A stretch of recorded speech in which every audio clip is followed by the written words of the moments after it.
The monk is a very interesting class in D&D because it fills a role that frankly didn't need to be there in the first place. And I'm not saying that as a detrimental thing. I actually love the class of the monk. But let's be honest, it doesn't make a lot of sense to be there in the first place. The reason I say that is when D&D 5e first started, they released the Player's Handbook, a book that had tons of different classes in it, and they would be the classes that would be, well, everything we got for 5e. Outside of the Artificer, nothing else would come. So these were the base classes and the only classes, and amongst all of them, the monk stood out strongly because all the others filled this strange European role, while the monk was definitely something that was meant to fit this weird Eastern stereotype. Now that being said, I think it has filled a role since then that is much more interesting, but we cannot talk about it without acknowledging the strangeness of its origin. Now see, it actually came from a lot of different classes that came from different editions beforehand,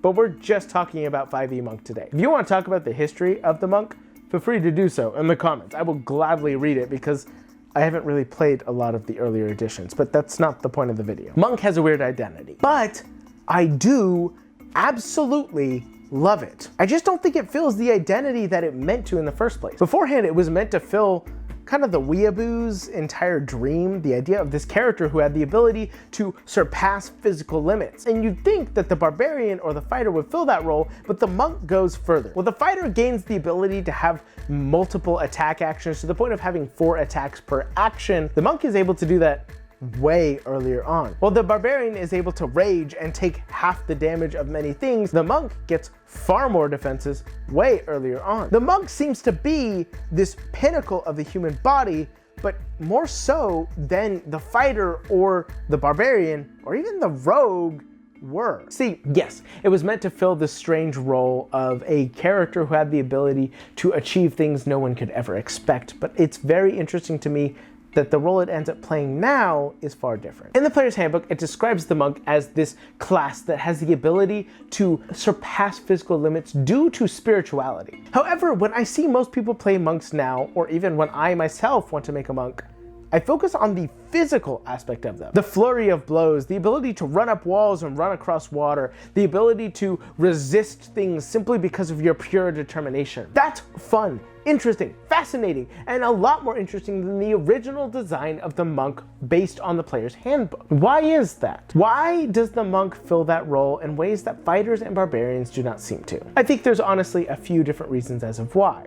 Let's focus first of all on that thing that I mentioned just a moment ago, the physicality. It's not surprising that a lot of us just want to play a brawler, a bruiser, somebody who's just willing to put up their fists and duke it out. Characters like Rocky really kind of embody this idea. And yes, the fighter technically could fill that role with unarmed fighting, but that was not a fighting style that was available until somewhat recently. For a large portion of 5e's entire existence, that wasn't an option. And the barbarian certainly wasn't encouraged to do unarmed fighting. Basically, there was no unarmed fighting idea or rule other than the monk. The idea of fighting with your fists, of just duking it out, was a popular one. I mean, it's no surprise that one of the most popular homebrewed classes in D&D 5e's history is the pugilist, a concept that is based around using your fists to fight, because it's just enthralling. And the monk was the only one that was capable of filling that role. And because of this, I think honestly the spirituality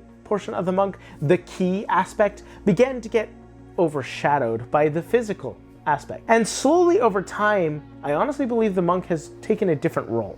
I think honestly it has filled a role that is very interesting, and the best way I can put it is the Saitama effect. See, Saitama is the main character of very popular manga and anime, One Punch Man. Now, I want to make it very clear before I dive further into this that I have not seen the most recent season of One Punch Man, and I also have not finished the manga. So everything I'm going to say could be misunderstood, and I'm okay with that. If I say anything incorrect, feel free to correct me in the comments. I will graciously accept this. However, the most interesting thing about One Punch Man is that Saitama is an unbeatable character, despite the fact that he doesn't have any special ability. All he did was do a very powerful training regimen. Insert clip of Saitama's training regimen here. Also, don't cut until after I finish saying that, and then put in the training regimen, because that'll be... Yeah, so my wife was editing this video, but she was unfortunately too busy to finish it, which means she had to stop midway through, which means that I, Editor J, get to take over. She had every intention of not putting the scene in here and making me look like a fool, but guess what? Look who's editing it now. I get what I want. Also, hey, how's it going?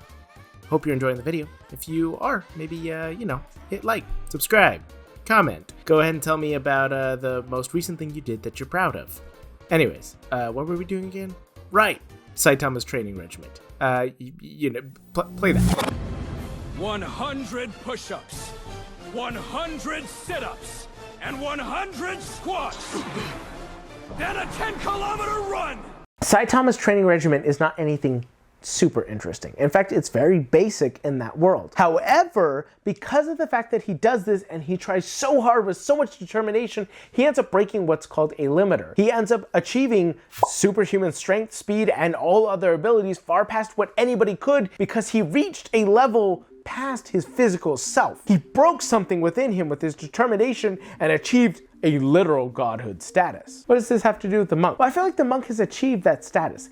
It's like the fighter, it's like the barbarian, it's like any other martial class. However, they've achieved something more.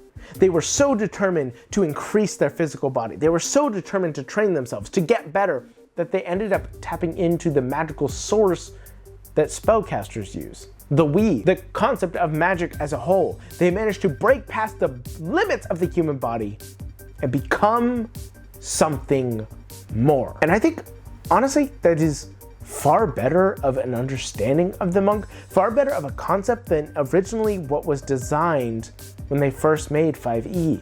And I really enjoy this concept, so much so that I have constantly come back to the monk. I've toted many, many times on this channel that the Artificer is one of my favorite classes, as is the Fighter. But the Monk is something I keep coming back to because of this concept. This concept of somebody who tried so hard, who believed so much, they surpassed the limits of what their body was supposed to be able to do. They can now run on water. They can now run up walls. They can now stun people by punching them too hard. And even beyond that, they can eventually become immortal. And yes, of course, this is only one aspect of the monk. Many of the subclasses give them very arcane focused abilities. And I'm willing to admit that. I understand that that's the truth. However, the base concept of the monk, I think, has been kind of moved into this role, and I think it's a far more interesting role than this spiritually guided warrior. Because any of the martial classes could be the spiritually guided warrior. But the idea of a warrior who's managed to connect to the weave and become something more because of that, I think it's just more interesting. I think it's a better description of the monk and leads to you wanting to almost rename the class to something a lot more interesting. And yeah, I like this a lot more. I understand that most people probably won't look at the monk this way. They probably don't see it this way, but I do think this is where the identity of the monk has gone and becomes much more interesting. This scrappy individual who uses their fists and weapons and tries so hard that they surpass things that even the other martial classes could do. And I really do think it's fun. But I also understand that the mechanics of the monk are a little badly balanced. But this concept still drives me to want to make a character with this class because of that. And I've seen it in a lot of the live plays that I've watched where monks are not played as you'd expect. Instead, they're played as this person who is just so determined, so powerful that they end up doing this regardless. People like Beauregard from Critical Role, or Emily Axford's character in The Unsleeping City. I'm so sorry that I can't remember that name off the top of my head, but I do love that character. It's just, look, okay, I don't have a perfect memory. Basically, I look like if Fran Drescher went on like an Amy Winehouse bender. Yes. And I'm doing a pretty bad job because I'm pretty hungover. Regardless, I think the monk can do incredible things and achieve incredible goals because of this concept, and I think it is a lot more fun. And it's an interesting study into how classes evolve, how their design evolves, and how their concepts evolve. And I'm very curious to see, once 1D&D is officially published, how they're going to handle that class, because I think more than likely they're going to dive into this concept because it's how the community has begun to perceive it, and it's a lot more fun. So go out and make a monk, and go out into the world and make it your own. Don't forget to play a role, and never forget that you're all incredible, beautiful bastards. Did I mess up my outro? Yes, but you know what? I feel like it evolved, just like the monk did. It's okay, you're not the star of the show. Are you zooming in on the frogs again? The frogs have nothing to do with this. I mean, they're great. Look at my. We're not putting this in the video.